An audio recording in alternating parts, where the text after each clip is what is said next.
In Edgar Allen Poe's Masque of the Red Death, a plague devastates the lands of Prince Prospero, the Plague of the Red Death. Instead of trying to protect his people, the prince retreats deep into his castle and throws a party for his royal friends. Little does he know, his isolation cannot protect him from the grisly disease. Today, 1/3 of Earth's population already carries the bacterium of the Red Death, Mycobacterium tuberculosis, inside their bodies. A disease that can reside in humans without showing any symptoms before coming out of hiding to kill its host and spread to new hosts. Tuberculosis, or TB for short, is an unseen threat and a danger to us all, even right here in Lansing.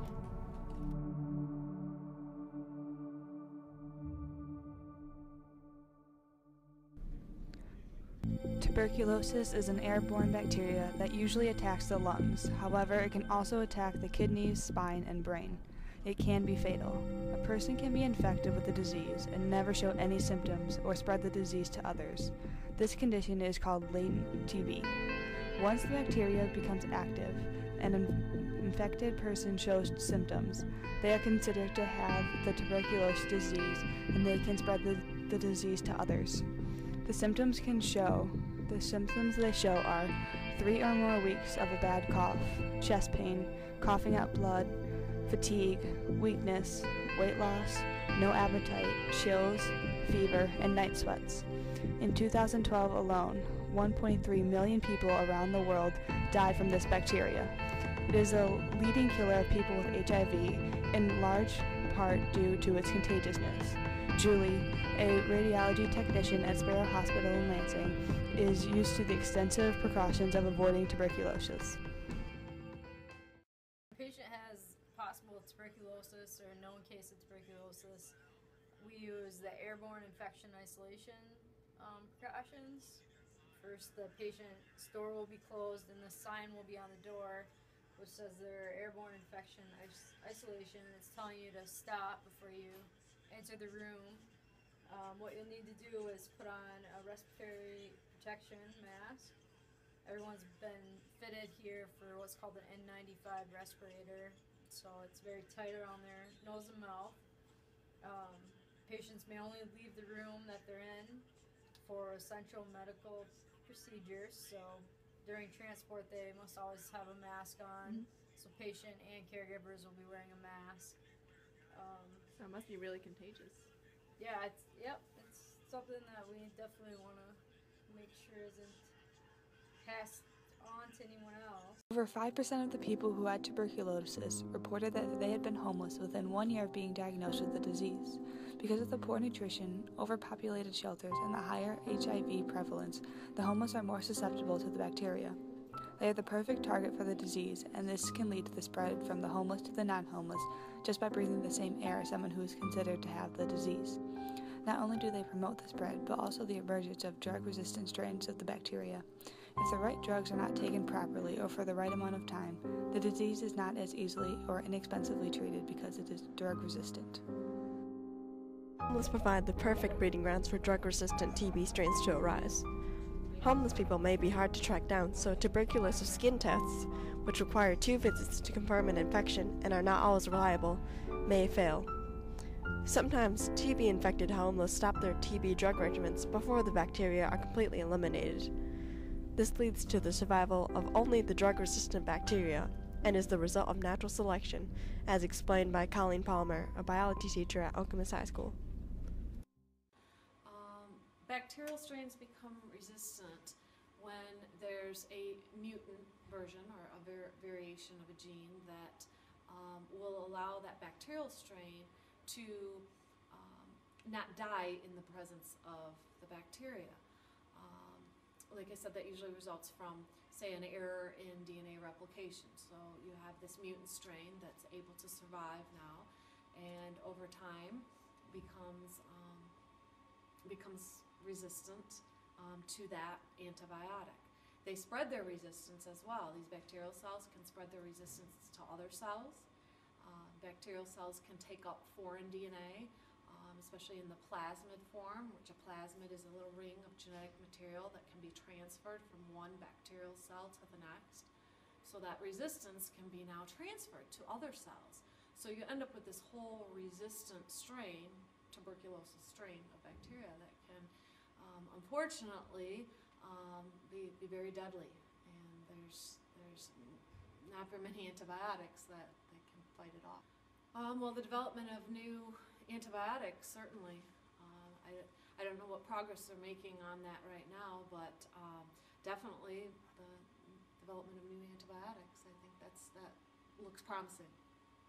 The World Health Organization estimated that there were about 310,000 cases of multi-drug resistant TB in 2011.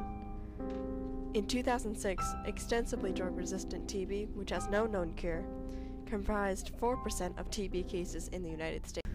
So what are we doing about this spreading terror?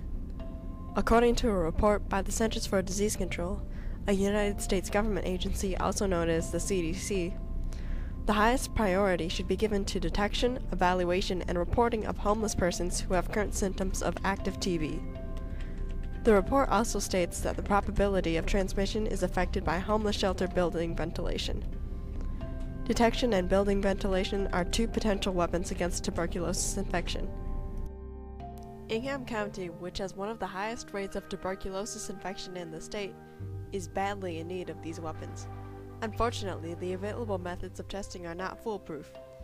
Tuberculin skin test, the recommended option for determining if someone has been exposed to tuberculosis, is performed by injecting a mixture of bacterial proteins just under a patient's skin. If the injection site swells, the test subject has been exposed to TB.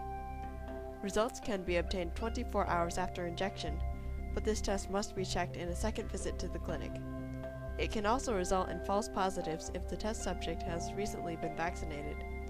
For example, if a hospital volunteer wants to get a routine booster shot and a skin test in one visit, the volunteer must return on the next day, before the vaccine kicks in, or they will have to wait for months to retake the TB test. Another, more reliable option is the interferon gamma release assay test, or IGRA for short. For this test, a blood sample is taken from someone who is suspected of carrying the bacterium. The sample is incubated within 16 hours and tested for the presence of certain chemicals which indicate a response from the patient's immune system. No second visit is required, which is why IGRA should be used in any clinic for the homeless. If a homeless person cannot return for the second checkup required for the skin test, an IGRA will still provide a result for clinic employees to check. The employees can then get right to work on tracking down the infected homeless patient and stopping them from spreading the bacteria. The main concern with IGRA testing is that it may be expensive. The cost per test can vary depending on the location of clinics and laboratories, but here in Lansing, which is an urban environment that contains several laboratories, location is not in resources. It would cost much less than to transport the samples from, say, a rural community far from a large hospital, such as Sparrow. Several clinics in the Lansing area have their own labs. In addition to this advantage, while IGRA testing costs more than skin testing, according to a 2012 scientific report comparing the skin test and IGRA is significantly more accurate. To save money, funds for the IGRA test could be diverted from funds for the less reliable tuberculin skin tests. And while IGRA may cost more in the beginning, it would cost taxpayers and clinics far more to treat full-blown TB if it is diagnosed too late. IGRA, when used wisely, would save homeless clinics money. However, prevention could begin even sooner in the homeless shelters where people are infected in the first place.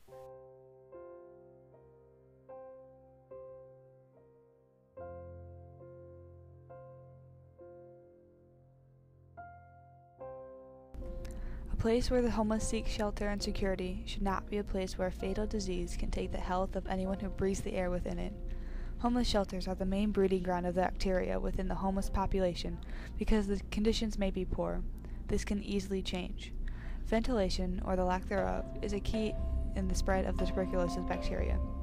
By simply opening a window, putting a fan in a crowded room, utilizing forced air systems, or a combination of any of these can greatly reduce the spread by diluting the amount of TB particles in the air.